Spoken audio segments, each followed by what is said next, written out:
Hi, I'm Connor, and today we are looking at acoustically dampening a room for next to no cost. Wow, that is nuts. So today my challenge is to dampen this room with the minimal resources that we have, and then our friend Seb is going to come in and assess and give us some pointers as to what could have been better. So the only things that I have got to do this dampening is number one, a singular bass trap, which goes like this in the corners of your room. I have one single acoustic pad, which is going to go somewhere like this on a wall. And what these do is prevent standing waves and reflective waves pinging all over the wall and causing just really nasty sounds in your studio. The next thing I've got is this big padded foam with a bit of fabric over it. Though it looks a bit tacky, it's actually really useful. You don't necessarily need acoustic foam to get the job done. You can make these yourself. All it is a bit of wood, some foam inside, some fabric, and it will go somewhere like this on a wall. And what it will do, like the foam, it will stop sound waves from bouncing and it will prevent standing waves in the middle of your room. Finally, I have got one last resource, and this is a bigger piece of foam. Soft, it's big, and it will go somewhere like this one did, and it will do the same job.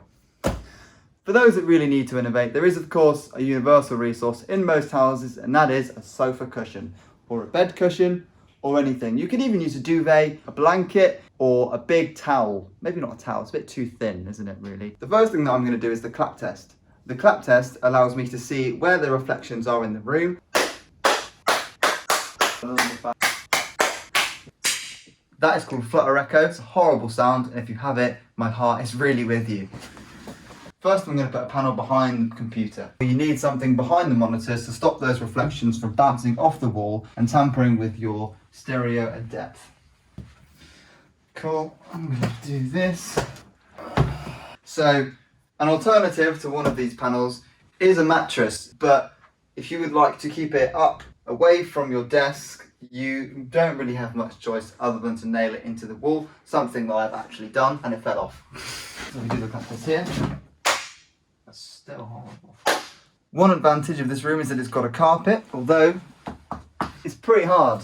You can definitely feel the floor underneath it, so I would recommend using a room with a more fluffy, soft carpet. And get a rug. It's hard surfaces versus soft surfaces. The next thing then is to be parallel. I'm actually going to change this material here though. So I'm going to use this one here. In an ideal world, we'd have it like this in the middle of the room to prevent standing waves from corrupting our sound in this room. And if I take this away, you can hear the reflections already. If I put it here, they go away. Actually, amazingly, they go away a lot.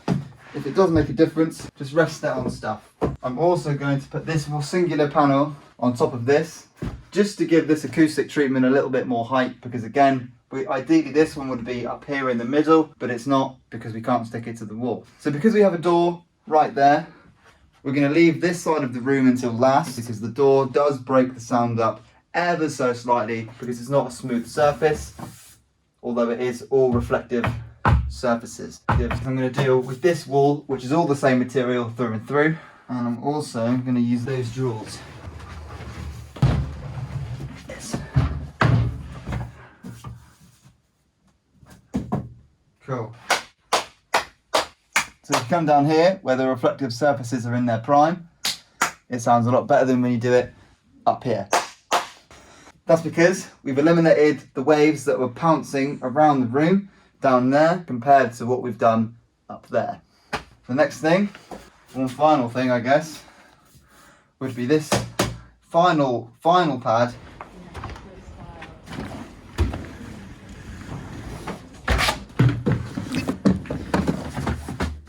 Cool. Right, so we've done the 4 panels. The last thing to do would be a bass trap. Because we've got 3 corners to choose from, we can't put it in this one because, as we recently just learned, if you put it by the door, you can't get back in or out of the room. I'm going to do the clap test to see if it makes a marginal difference. This corner does. In the same place. Thank you. I think that corner will do. I don't think any corner is going to make a massive real difference. Saying that, because the speakers would be here, sound is going this way, foot first, and so we then have to contend with our panel and our bass trap in order to reflect. In an ideal world, you have got bass traps in these corners, and you've also got more than one bass trap. I would recommend, if you do have more than one bass trap, putting one here and another one on top of it, and then another two going down until they slowly meet. But make sure when you do that, that they're even across all corners. So if you've got two down here, make sure there's two down there and two down there. So if you're recording from your desk, I would record from the most closed off space that you have. And if you don't have one, I would make one out of some materials that are soft and sound isn't going to reflect off of them.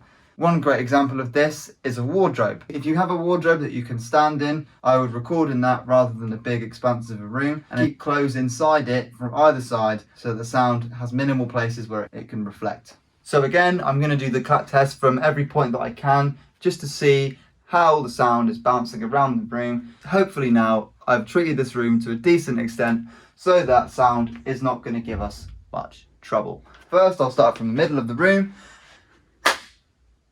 So there is still some reflections going on up here. If there were bass traps in the top corners of the room, then those reflections would be incredibly dampened. And again, if we had these a bit higher, the sound wouldn't be able to bounce up the top. But again, if we go down here, it sounds so much better. There are still some reflections, but it's far better than it was up here. Well, it smells like a studio as well. It's because we opened in here. Yeah, cool. Well, there you go. So Cool. I'll let you do your thing. Oh, okay. Yeah. Right. Bit reflecty still. Yeah. Cool. Definitely an improvement though. Yeah, it's not quite as reflective. I'd say maybe an improvement would be to put a sheet on the roof or something. Okay. Or even just like a bed sheet, just sort of hanging from the roof, would stop reflections from the roof. Mm-hmm. Cool. It's surprising how much you get from it. Also the screen, but you can't really do much about that. No, it's definitely an improvement though. Cool. It's, Cool. not as reflective. I personally have diffusers on the back. You can have them custom made, or you can buy generic ones, but the generic ones are actually surprisingly good. It's pretty decent. Why would you have that in place of a panel? Because it breaks the sound up. Like, so there, the sound it'll be dampened on the panel there in the middle, but on the side you're still getting reflections back. But if you have diffusers, it's sort of like it scatters it around. Yeah. Okay. And you won't get a reflection back. Cool. Well, you won't get as bad a reflection back. Anyway. You always have some reflection, Yeah. unless you're in an anechoic chamber. Mm. So maybe some bass traps in the corners. Yeah. But yeah, other than that, for a budget treatment, it's pretty good. You can even get you can get an old mattress and just chop it into 4 and put it around for these things. You don't need to spend loads of money on them. So this is what the room sounds like before treatment, and this is what it sounds like now. If you've treated a room before and you have some tips, we'd really love to hear them in the comments. And if you fancy trying it out yourself, we really want to hear how it goes. And don't forget to be creative with your materials. So thanks for watching, and we'll see you next time.